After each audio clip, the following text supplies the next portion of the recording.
और वो क्योंकि यहाँ पर इसलिए मैं बताऊंगा कि यहाँ पर कई सहाफी पत्रकार बैठे हैं और अभी आपने कहा प्रेमचंद पत्रकार होते हैं। प्रेमचंद सबसे पहले पत्रकार है और इसी 31 के लिए मैं इन्वाइट था कर सकते थे।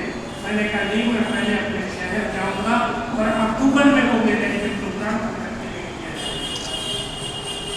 मैंने जब देख लिखा और वो यहाँ चूंकि बहुत हमारे अच्छे दोस्त और साहब की बैठे हुए हैं खासतौर से उर्दू के, मेरा 80 में वो कानपुर में पैगाम से तो मेरा मजमून छपा। जब मजमून छपा तो उसकी धूम मची गाँव में और मेरे पिताजी के प्रिय मित्र श्री स्वतंत्र कुमार जी, जिनका उस जमाने में अखबार निकलता था दैनिक उन्नाव टाइम्स सब्जी मंडी के सामने, उन्होंने फौरन उसको हिंदी में जब उनके जैसे दिनेश जी के पिताजी बैठे हैं, जब उनके पिताजी को बीपी माधव जी को बोलने उन्होंने पढ़ा।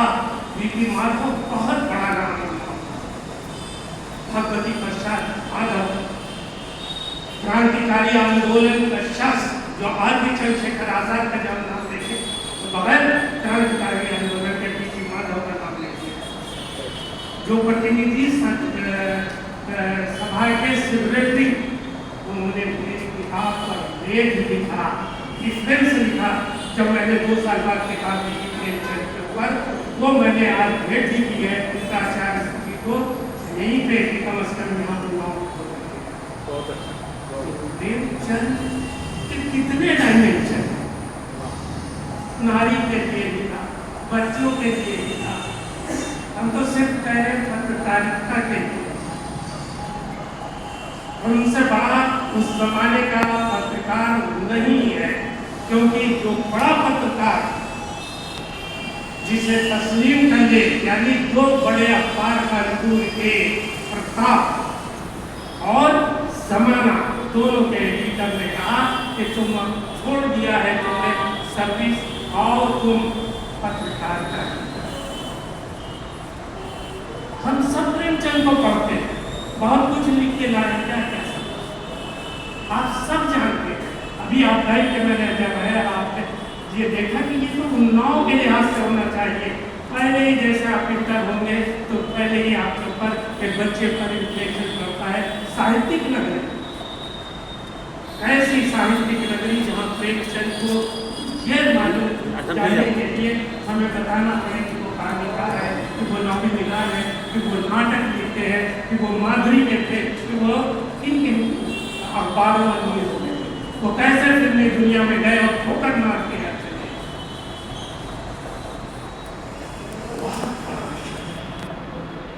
इतना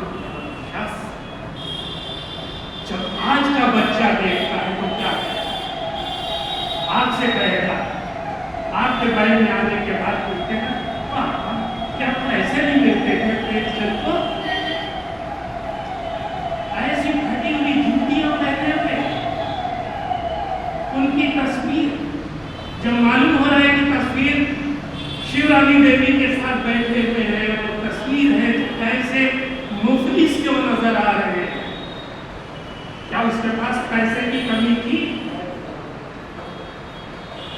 उसका पिता 150 साल पहले सरकारी मुलाजिम, एनालिसिस करिए, तज्जिया करिए, डाकखाने में मुलाजिम, अब तो डाकखाना भी खत्म हो गया है, लेकिन 150 साल पहले डाकखाने में मुलाजिम, उसका दादा पटवारी, तो कैसे खत्म होगा? उसने खुद पढ़ा, सरकारी मुलाजिम। और हम क्या ये हिम्मत कर सकते हैं आज भी इस अत्याचार के दौर में भी कि कहीं भी प्रेरणा मिले, उत्तेजित हो तो हम सरकारी मुलाजमत छोड़? कमल किशोर गोयनका साहब ने जब लिखा तो मैंने कहा कैसे आप कहते हैं, आपकी लड़ाई हमसे है, जनवादियों से है, और दूसरे हमारी जो पार्टियां उनसे है, प्रेमचंद से तो नहीं। उन्होंने कहा नहीं, और अभी 2 महीने पहले दिल्ली में जो कोई का पेट तो सभी अपना ही और हम सबके आदेश अगर किसी आंदोलन की आदेश के अपर्याप्त चीजों को इकट्ठा हमें सम्मान देना चाहिए, दुश्मन को भी देना चाहिए।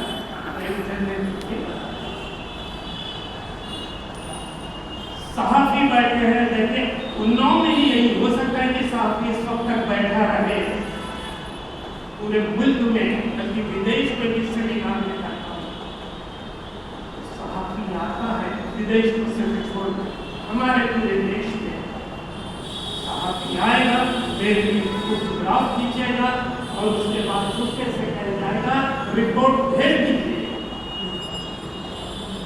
बहुत खूबी से छप जाएंगे, ये है आपके पास सहाफी जो आप तक बैठे। ये उन्नाव की देन है, ये साहित्यिक नगरी की देन है, ये उस शहर की देन है जहाँ के ऊपर नेहरू आए और आने के बाद अपने प्रिय मित्र से गए इदारे से उसका बहुत काम किया है। जगत मोहनलाल बाबा इसी रोड के ऊपर जगत मोहनलाल बाबा जहाँ प्रेमचंद आए और कहते थे कि आप तो मेरे मोहसिन हैं, रिटिंग में मोहसिन आप मुझे पैसे दे दिए, आप सम्मान करते हैं और आपने मुझे कानपुर में बुला सकते, आप कहानी लिखिए जगत मोहनलाल बाबा इसी शहर में यहाँ का सबसे बड़ा वकील अपने कहानी लिखता है, कनात है। प्रेमचंद से कहते तुमने तो ड्रामा ना किया, ये कहानी नहीं है, ये कहानी है। अभी आपने कहा कि 1936 की बात कर रहे हैं, प्रगतिशील आंदोलन की मीटिंग की बात कर रहे हैं और उसमें नीचे उतर के आए 9 तारीख को 9 अप्रैल को रिफायर आल लखनऊ में सबसे पहले पहुंचने वाला उन्नाव का शख्स मौलाना हसन खान, जिसके बाद में तकरीर की है प्रेमचंद के साथ। प्रेमचंद ने तकरीर नहीं कहा, हिंदी उर्दू का बच्चा हमसे पूछता है, हिंदी में अक्सर आपको बताइए आपसे अनुमान रहे उर्दू में हिंदी के चुपचाप कहते देखो प्रेमचंद ने क्या कहा है कि जब मैं उर्दू में सोचता हूँ तो हिंदी में लिखता हूँ और जब हिंदी में सोचता हूँ तो उर्दू में। ये तो लेफ्टिस्ट ने सबक दिया कि इंसानियत क्या है और राइटिस्ट अपने को, अभी मैं आपसे बात कर रहा था, अपने को राइट साबित करने के लिए जतन कर रहा है कि हमारी तमाम बातों को छुटला उनको करना और है आज हल नहीं करना हो सके। इसलिए प्रेमचंद हमारे बच्चे को भी मालूम होना चाहिए कि बेटे उनकी खराब धोती या फटी जूती इसलिए है कि वो गुरु थे सबसे पहले आदरणीय। ये देखिए बैठे आ रहे थे, जब बेटा पीछे बैठा होगा बाद में पहले हम पिता को देखेंगे, वो पिता वो समान जरूर हो। जब हमारी कहानी छपी तो इसी शहर में जानते हुए सब लोग या RSS के हैं, लेकिन मैं जिस तरह से उनका सम्मान करता था और जिस तरह से वो मुझे चाहते थे कि DSL कॉलेज में सभी तुम उर्दू के लेक्चरर नहीं कामयाब हो गए, हो सके देवेंद्र श्रीवास्तव एजुकेशन का यस आदमी की इज्जत होती है, किस तंजीम से है किससे। आज मैंने आपको अपनी कहानियों का जो संग्रह किया है, 3 कहानियां हैं जिनमें देवेंद्र श्रीवास्तव उसके मेन का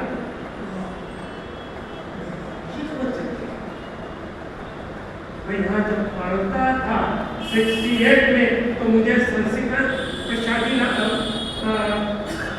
शाकीलाल जी पढ़ाते थे। मैं ढूंढता हूँ तो है नहीं, उनका घर जरूर है जहाँ पर चले की ध्यान शुरू करते आए और को नहीं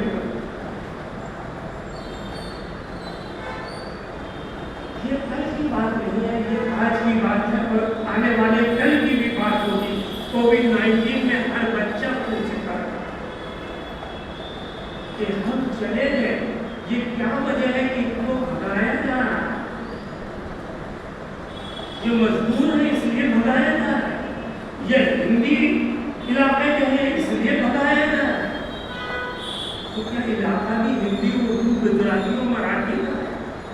मेहनत का नहीं, मजदूरी का नहीं, अब इसके हालात प्रेमचंद ने सिर्फ ये बताया।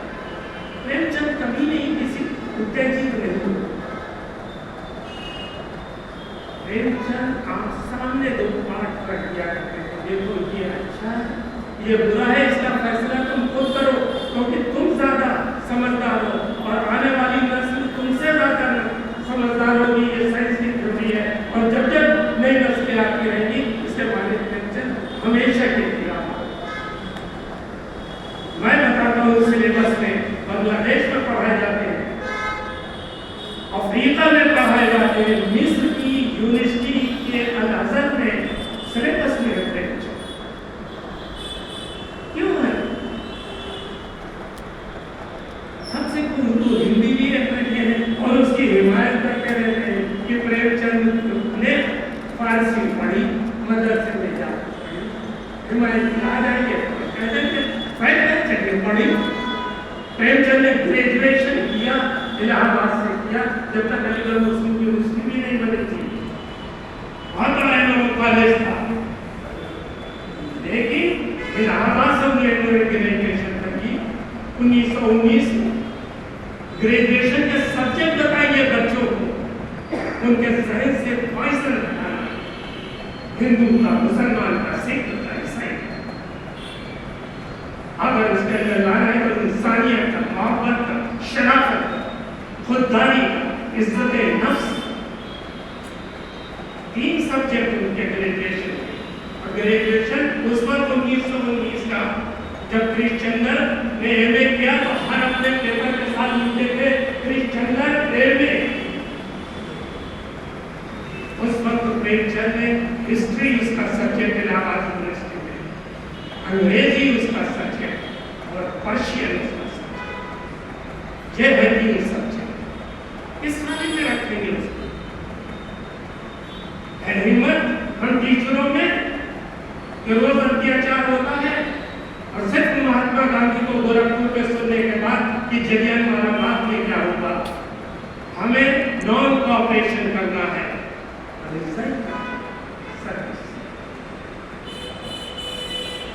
लोग कहते हैं बीमार थे, तराई के इलाके में रहते थे, तराई के इलाके में रहते थे, पेचिश हो गई थी, बीमार रहते। कौन बीमार हुई? हमारे घर में पूरे ब्लड प्रेशर की भी दवा, शुगर की भी दवा, हमारे सर पे मोहतरम बैठे हुए ये दवा लिए, जिंदगी गुजर जाती, दवा खाते। हम उसके फल को गिरा रहे हैं कि उसने ठोकर मार दी सरकारी मुलाजिम, बहुत बड़ा था। और उसके सामने उसकी बीवी, उसके बच्चे, उसके हम बीवी और बच्चे और घर और परिवार सौतेला और सगा नहीं है। गुलाब भाई और मरकाब भाई भाई हैं, सगे सबको के नहीं। भाई भाई होता है, दोस्त दोस्त होता है, रिश्ते रिश्ते होते हैं, वतन वतन होता है, शहर अपना शहर। ये नहीं तो सब कुछ देखा।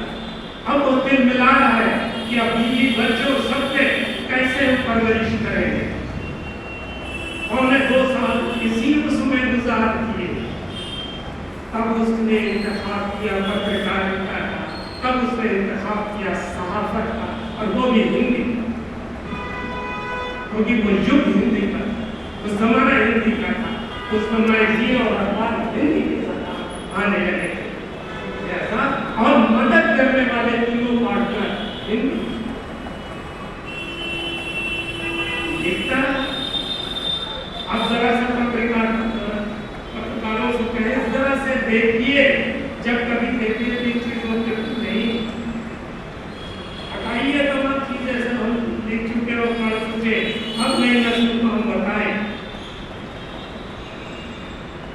उसका ये देश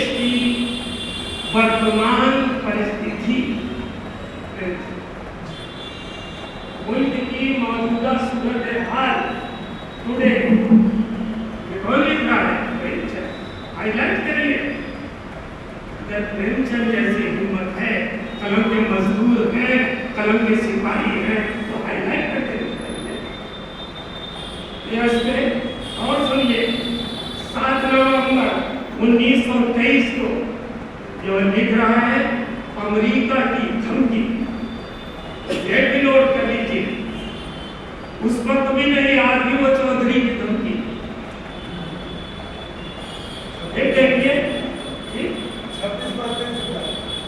फिर देखिए 28 नवंबर 1932 में प्रेमचंद को रूस की उन्नति, और जो रूस ने उन्नति की है, जिस वजह से हाईलाइट हुआ है, इसको पूरा कहना बहुत आसान हो जाएगा, लेकिन जो दिल में है उसे नहीं निकाल सकते हैं। जिस वक्त सबसे पहले हमारे मुल्क की लेडी पर गई और चांद पर, चांद से भारत को देख रहा है, इंदिरा गांधी पूछती है बताओ तुम्हें क्या लगना है, पूरी दुनिया कैसी लग रही है? तो वो कहती है ओ सारे जगह से अच्छा है हिंदुस्तान, ये सारे जहां से हिंदुस्तान हमारा लिखने वाला उर्दू का है। सारे जहां थीम और सब आप लोगों ने कहा थीम की, वो सिर्फ सोचने का मौका देता था। सोचो गौर करो जो टीचर,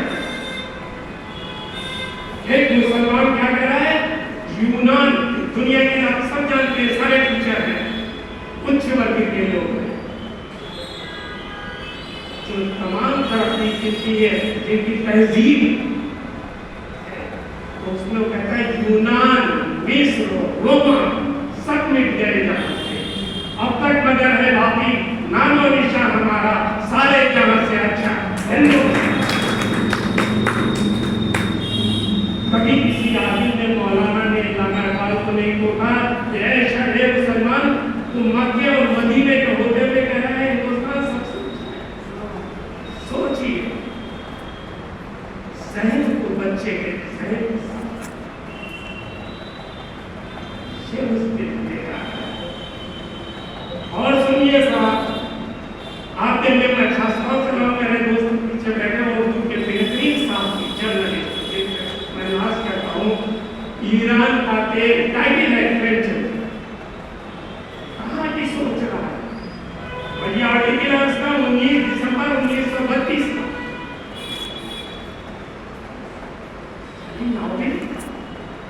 उपन्यास और ड्रामे ही नहीं है, उसकी पूरी लाइफ हमारे साथ, और जब पूरी लाइफ होती है तो एक एक पल उसका हमारे सामने होता है। और देखिए 12 मार्च 1934 के जागरण में बंद हो जाए तो बताना, बेकारी कैसे दूर हो, युग बीत गया, बेकारी दूरी नहीं है। प्रेमचंद ने लिख दिया जागरण में 12 मार्च 1934 में, टाइटल है बेकारी कैसे दूर हो, ये उसने उपाय बता दिए। दयानंद निगम ने पूरा अपना मैगजीन इसी टाइटल पे कर दिया था, जब उसने लिखा हिंदू मुस्लिम प्रश्न, ये प्रताप ठाकुर 1924 में छपा।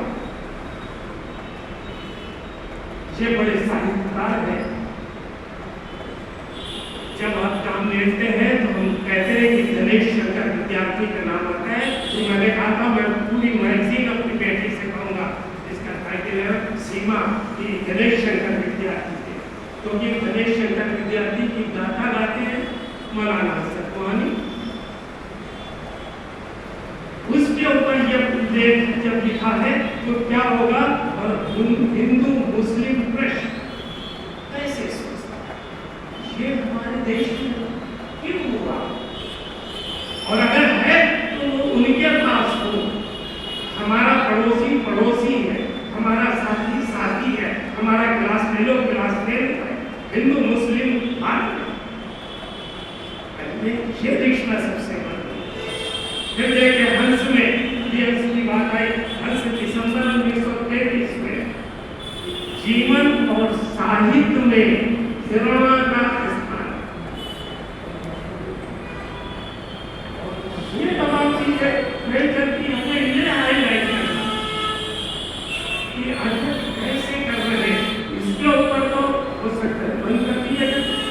लेकिन जागरण के 31 जुलाई 1933 में पढ़िए, रिश्वत की गर्म आजादी। तो रिश्वत है ही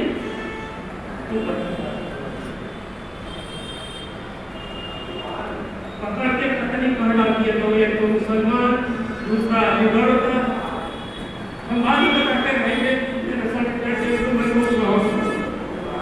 बाद में कहते चलो 10 साल 12 साल के बाद तो हमें हो ही जाएगी। किस देश की बात कर रहे हैं आप, कहाँ की बात कर रहे हैं? चंद बढ़ गया, इतनी कम उम्र में ये सोच, और हम 100 साल भी ठीक है इतना नहीं सोच सकते जितना प्रेमचंद। यह है प्रेमचंद। साहित्य समालोचक में अप्रैल 31 में प्रेमचंद लिख रहे हैं।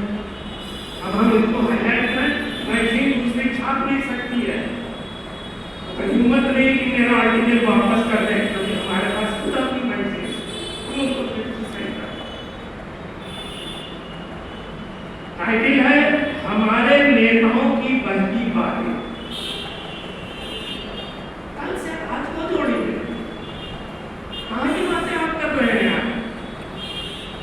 रिश्वत की गर्म आजादी, बच्चा पढ़ेगा ये क्या था, नमक का दर होगा, इतनी मामूली सी बात।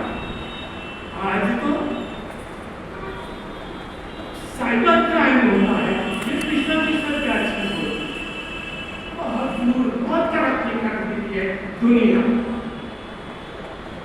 कम से कम हमारे यहाँ की चीजें बाकी है, और इसका सबूत अभी आप कोविड-19 में देख लीजिए।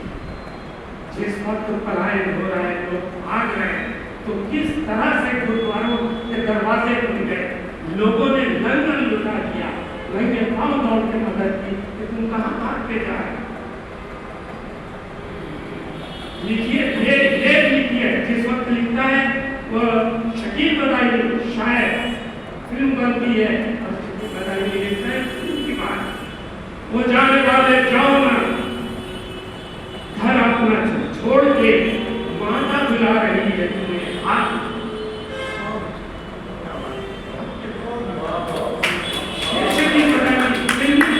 आज फिल्में हमारे लिए होती है कि मुकदमे चल रहे, उसने हमारे सामने शकील बदायूं ने दिया, कैसे तुम पलायन कर रहे? शकील बदायूं का इंटरव्यू सुनिए, तो किससे मुतासिर हो रहा, वो कहता वो जो एक शख्स आया था और फिल्मी दुनिया को छोड़ के चला गया, इसमें मुंशी प्रेमचंद से मुतासिर थे, मुंशी प्रेमचंद से साहिब लुधियानी तू हिंदू बनेगा तो मुसलमान बनेगा, इंसान की औलाद है, इंसान मुश्किल है। प्रेमचंद आज नहीं, 1,000 साल बाद और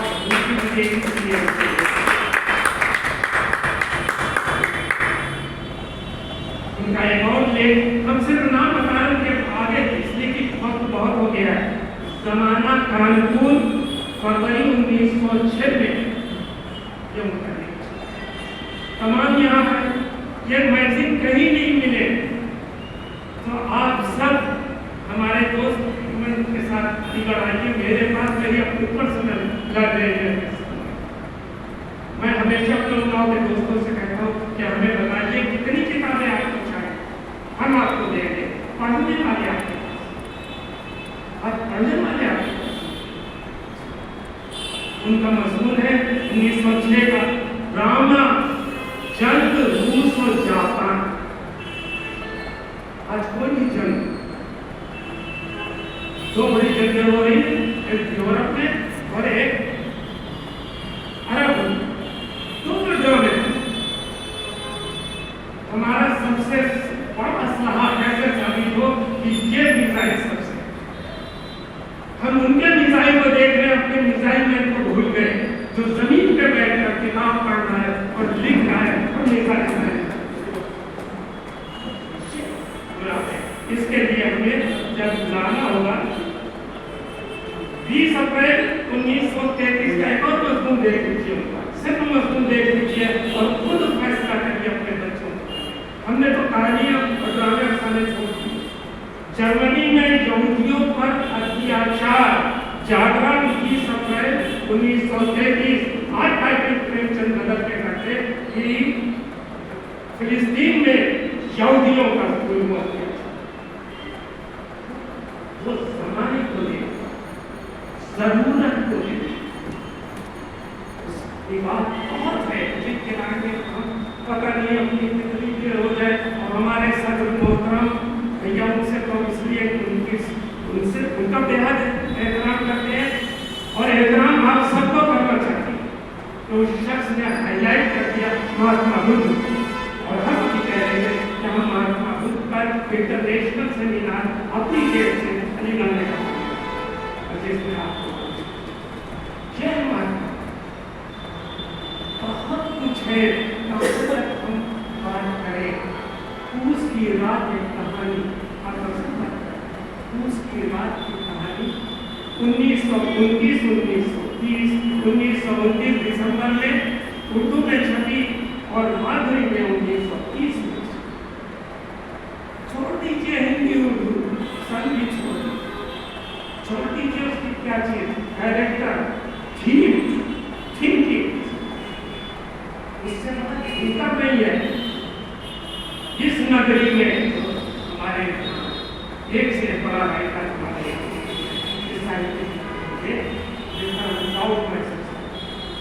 देखिए उसके सामने उसका कैरेक्टर हल्कू कैरेक्टर आपका उसके सामने आ रहा है। पहली शदी यानी उसको लिखना कैसे आता है, उसको प्लॉट कैसे डेवलप किया जाता है, कहानी कैसे स्क्रीन प्ले कैसे हो, एटमॉस्फेयर कैसा हो, जिसको हम उर्दू में कहते हैं फजा और माहौल। उर्दू में हम ये समझा सकते हैं कि फजा और माहौल, फजा जब शादी घर होगा तो फजा दूसरी होगी, आप स्थान जाएंगे तो वहाँ का माहौल दूसरा। ये चीज होती है फजा माहौल जो बड़ा फर्क आ जाता है कहाँ की सिचुएशन को हमें हाईलाइट करना। उसकी मीनिंग कहती है कि मैं चारे आ गए हैं, पूस की रात है, पूस की रात यानी दिसंबर और जनवरी के बीच जो बच्चों से जो बताना इसमें क्या है, 3 रुपए इकट्ठा करनी है ताकि तुम कंबल खरीद लो। लेकिन जो जमाना है लगान सूद का और साहूकार का, जमींदार का वगैरह, जैसे उसको झिड़ोड़ा जाता है वो कहता है अपनी बीवी से लाओ 3 रुपए इसको दे दो, उस फटे कंबल से हम सर्दी गुजार। कहानी हम पूरी आपको नहीं बताना चाहते।